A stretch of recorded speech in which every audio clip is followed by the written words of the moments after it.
You don't need a resin printer anymore.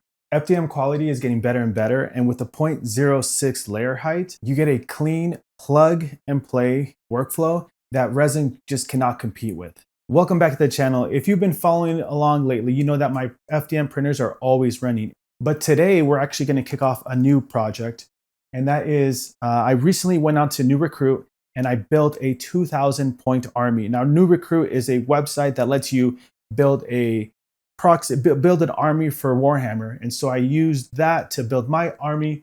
And I decided that I'm going to use my budget K1SE to FDM print the entire 2,000 point army. The weapon of choice, of course, is going to be my 0.2 millimeter nozzle. And I will be using the tried and true tested 0.06 layer height, which I think is the absolute best. You should be printing all your miniatures in that. Unless you're printing something larger, then you could go something higher. But I think 0.06 is the perfect blend of time and quality to achieve like beautiful prints here.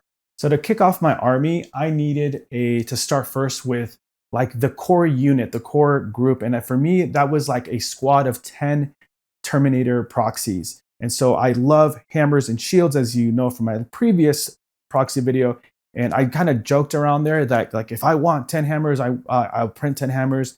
And if I want 10 shields, I'll print 10 shields. Well, I actually did that. So I'm going with a 10-man Terminator squad brick here. And I have my pack leader and the 9 warriors here. But before I decided to like get into actually like laying down on the printer, I needed to make sure that my calibration, my settings were all dialed in as great as they could be.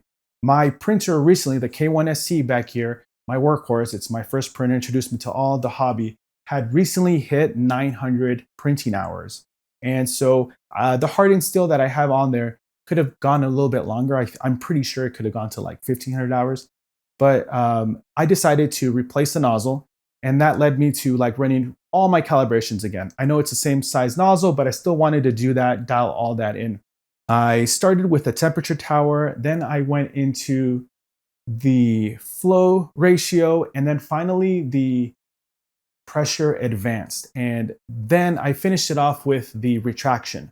And I think like those 4 things are like the go-to for anyone that's trying to increase the quality of their prints and also avoid like troubleshooting headaches that they can easily be fixed with running, I believe, those 4 calibrations. Originally, I had planned to like print every proxy, every Space Viking on its own. So like the torso, the legs, the arms, the hammer and the shield and the head, right? I decided I was going to do that. But then I was like, well, I got time and let's just really push the budget K1SE, see how far I can go, see how well my calibrations are. So I decided to like bulk print them.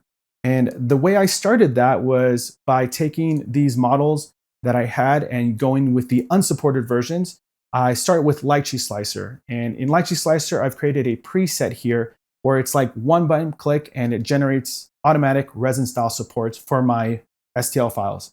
One click. Usually I have to add maybe a few, maybe no more than 5-6 supports in places where I feel I just need that support in my models, but it really speeds up my workflow. That was done real quick. And then it's time to head over to Painted for Combat's Resin to FDM in Blender add-on. That is ideal for all of your printing needs, especially if you're using this workflow, because what it's going to do, it lets you separate the miniature from the object in 2 objects, the miniature and the supports. And a quick bind of that, split those into 2 different objects, set my tip diameter for my resin style support to 0.25 millimeters. It's the perfect spot for my settings that I have. And that's it. We're ready to go. We're ready to go into OrcaSlicer. Now, for as far as the settings go, I'm going to kind of leave it on screen for a little bit. You can pause the settings, but for my quality settings, of course, I'm using that 0.06 layer height.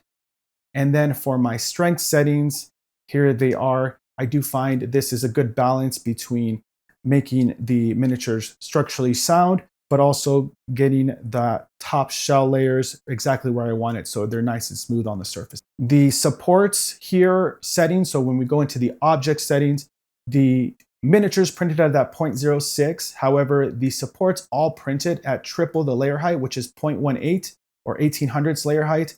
And I used one wall loop. This saves us a lot of time, and it's all thanks to that resin to FDM workflow that I just mentioned a little bit earlier. Now, watching the K1SE just absolutely destroy these, not destroy, I shouldn't say that. Watching the K1SE like print these so flawlessly, and just like, I was a little nervous at first when I threw in the, the 10 torsos or the 10 legs and the 10 shields, 10 hammers. But after like 2 prints, and I felt like, wow, this was like, it can do it. It just gave me so much confidence in the future to throw in like these big prints at one time, maybe even load the plate even more than I was doing.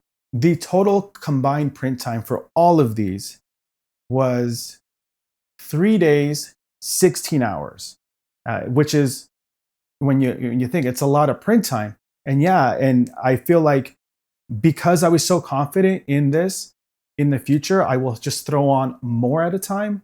And I mean, this was like absolute like revelation to me of like what you can do when you dial in your settings and you let the supports, the workflow, like you really push it to the limits. The other thing, because FDM is like so efficient, the total, and I'm rounding up, the total amount of filament that I used for this was 146 grams of filament. And that's of the Hyper Creality PLA. Quick math here. I bought these in bulk. They were about like $12, $13 a roll here. Like, you're a few dollars to print this entire 10-man squad. And so obviously it's amazing. And it just shows how far FDM quality how far it's come. And there's still improvements here. I mean, let me know in the comments. Look at these prints. Like, do you need resin? I really don't think that you like need resin.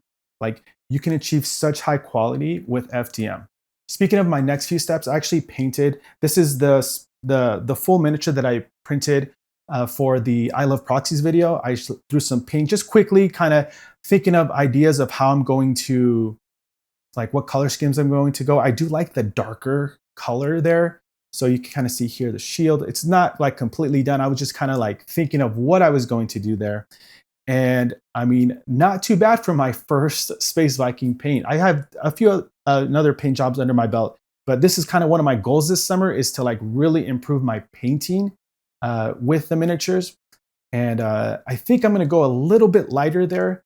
I was missing some colors, like I didn't have somber gray, and I want to not do both shields here. So you see how there's 2 wolf shoulders there. I have this other one where I'm going to do kind of the, the standard thing. And I've seen this cool thing where you can do like a little pink base, and then you do a speed paint over, a yellow speed paint over that to really give that yellow a good pop. The other thing goal that I made is a money saving goal. So I decided that I'm not going to buy any more STL files, only because I have so many, and digital STL dust is like a real thing. I find myself sometimes seeing like a cool thing, or it's like 30% off if you join this tribe or you do this and whatever. And I'm kind of starting to gather files that I don't know if I'm ever going to actually print. I don't think I'm ever actually, I would like to eventually use some of the World Eater proxies that I have, but I don't think I'm actually ever going to use them, at least not anytime soon. So I decided that I'm going to avoid going to my mini factory until at least I build this and paint this. And my next few projects down the road, I think the first one is finding a good Wolfen 10-man squad proxy that I want to do. I also want to throw some shields and hammers on them. But if you want to follow along as I continue to build out this proxy army, this will kind of be its own little series throughout my time here on YouTube. Make sure to hit that like button, make sure to subscribe, and let me know in the comments what you think about this. What do you think about these quality of these prints? And I will catch you guys later.